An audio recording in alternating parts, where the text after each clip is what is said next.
bagong dumating, bro. KFF. Easy. Parang pinag-support.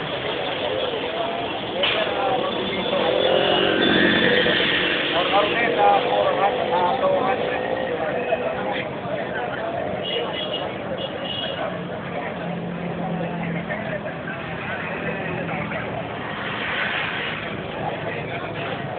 GMA Network.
Wala.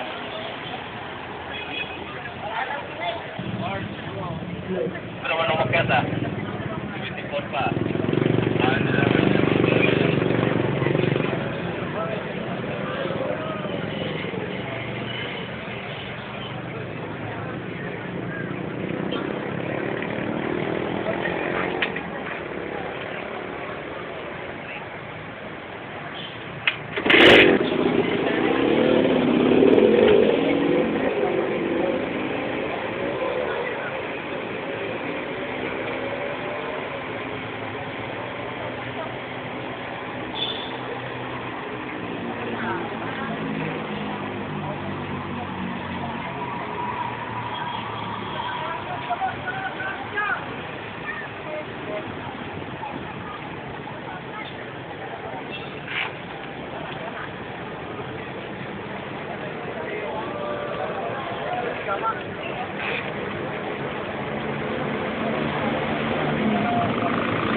Ngayong umaga, narito po ang ating pong mga kasama na galing Pangasinan.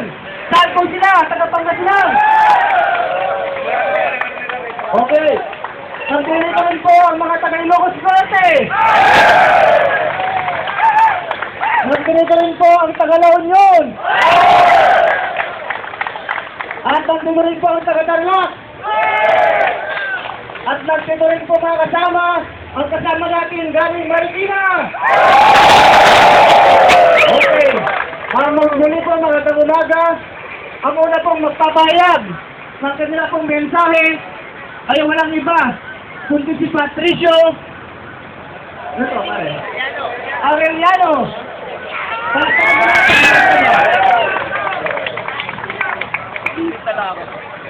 Pasti ano?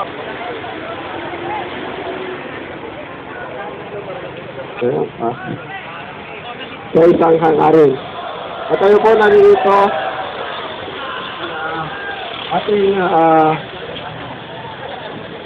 ipahayag ang ating tandaan.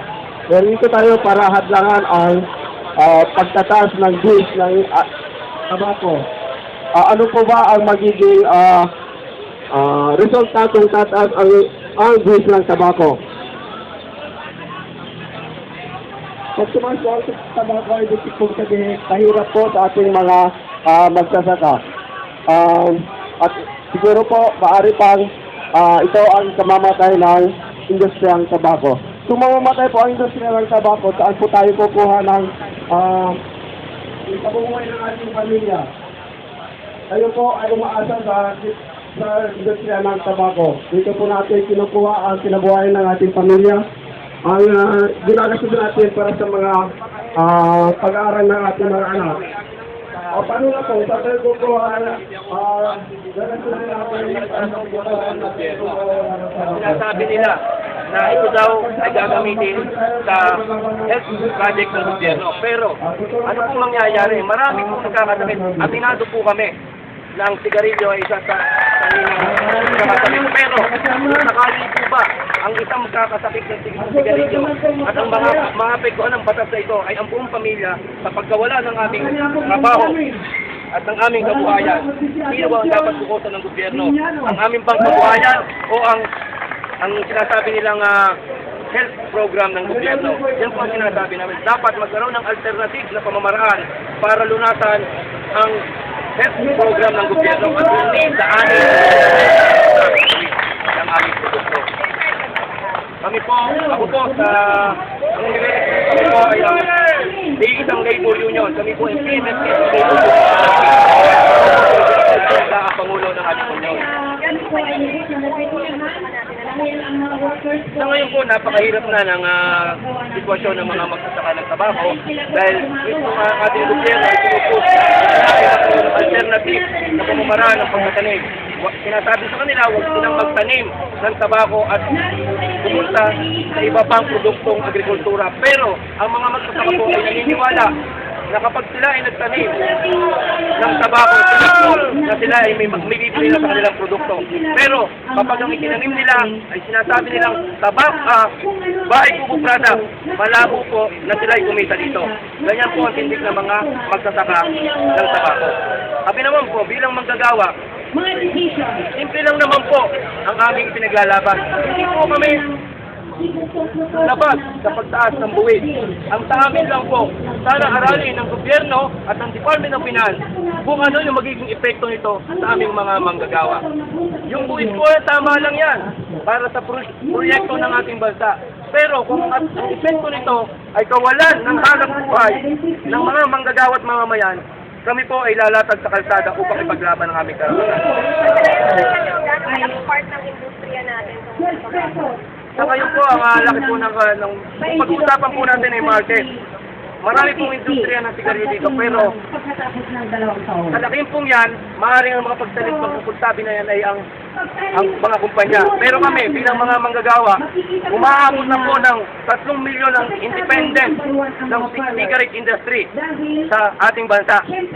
Hindi lang po sa mga manggagawa, hindi lang po sa mga tobacco farmers, maging sa simpleng takatakboy sa nakikita natin sa lansangan na kung saan yan lang ang pinagkukuhaan nila ng kanilang kabuhayan. Kung mangyayari po ito at tataas, tiyak po, kami pong mga manggagawa, mapapasama kami sa napakalaking bilang ng mga walang hanap buhay sa ating bansa na hindi naman po malunasan ng ating gobyerno.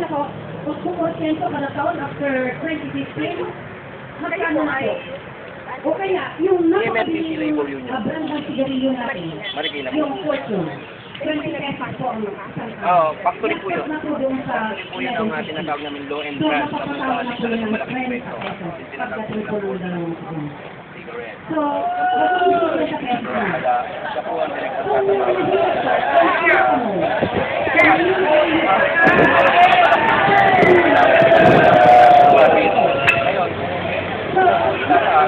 Siya po nabababa yung kaya mo na nabanggit ko kanina. Mga kumpanya ay kukuha lang ng pagpapilyo, mga binipensyo, sa kanila kinikita. Pag-iingin po, tatlo lang po ang senaryo niyan. Pero, Sakaling hindi na kailangan ng sale, ay siyang ang sasabihin lang naman ng kumpanya sa mga magkakawa, mag-inflation muna tayo ng paso.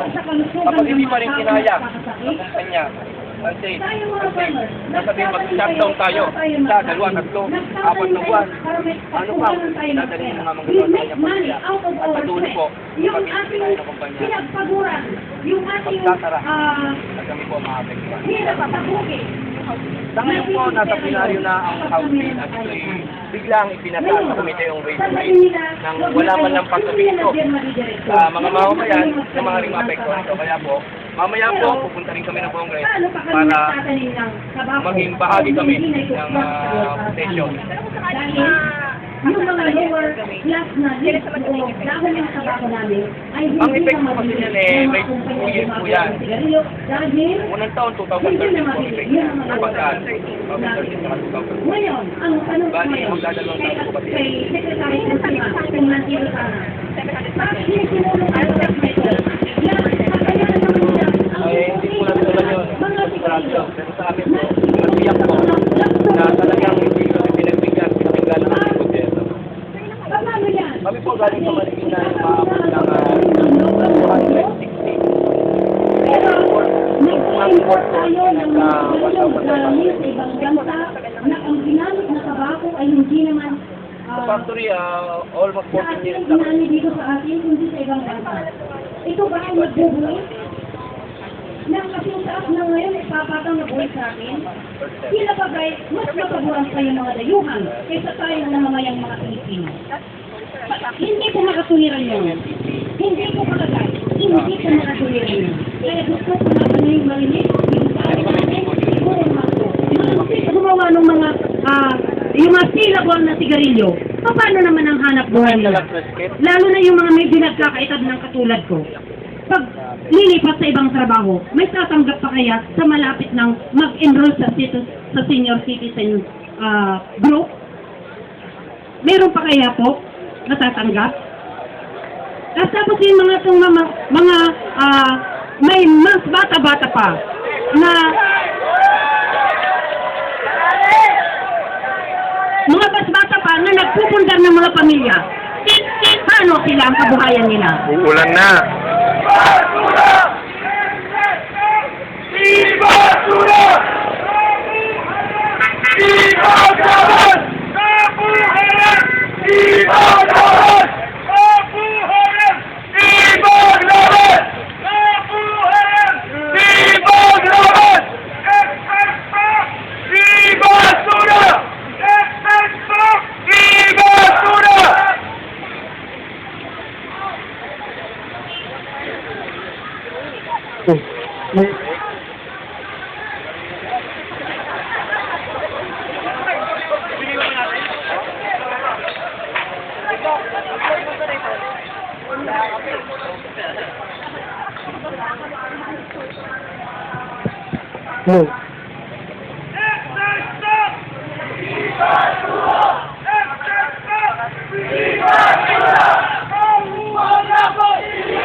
Habang umuulan mga kasama, ipakita po natin, huwag po tayo sisilong.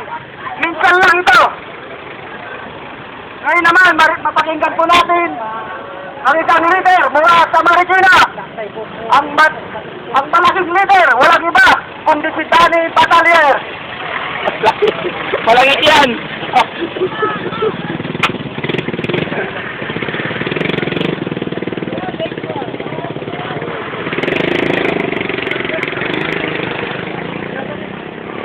Magandang umaga, mga kasama. Muli, tayo po ay nandito. Handang magpaulan. Dahil ang ating sinusulong ay alam nating nakaka-apekto sa ating kabuhayan. Kapag sinabing kabuhayan, abot po natin dito ang ating mga pamilya at mga anak. Dahil mga manggagawa ay nangangarap na magkaroon ng magandang kinabukasan ang ating mga anak. Nangarap din tayong paaralin ang ating mga anak sa magandang paaralan. Kaya kung itong start na to ay ipapasa, hindi ba nila naisip na maraming mga manggagawa na maapektuhan at mga batang umaasa sa kanilang pamilya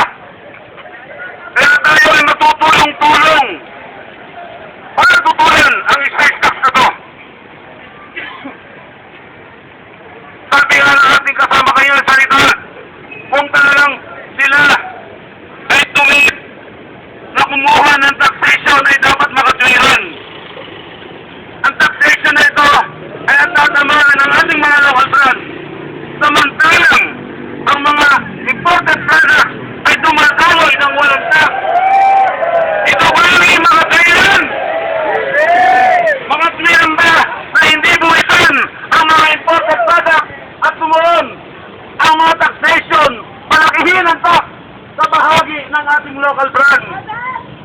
Kaya nandito tayo, kahit naulanin, ay magsasama-sama para kundinahin ang excise tax na to. Sinasabi nila para sa health. Kung sa health ang kanilang iniisip, ay dapat tinututulan muna nila ang napakaraming sasakyan na smoke sensor. Maraming public na nagluluwal ng mga usok, ng mga kaapekto sa mga tao ang nakakaamoy ng usok nito. Kaya kami hindi naniniwala ang taxation nito ay para sa health. Kung kukuha kayo ng tax ay dapat nakatwiran. At kung pagkuha ng tax ay dapat lahat, hindi yung local brand. Samantala ang mga important taxes ay dumalasa na pag sinabas sa atin, sa ating mga local, ay siguradong babangga at malulusaw ang industriya ng tobacco. Kaya ngayon magsama-sama ay siya. Excise tax! Ibasura! Excise tax! Ibasura! Kabuhayan! Ibasura! Kabuhayan! Ibasura! Excise tax! Ibasura! Kabuhayan! Ibasura! Kabuhayan! Ibasura!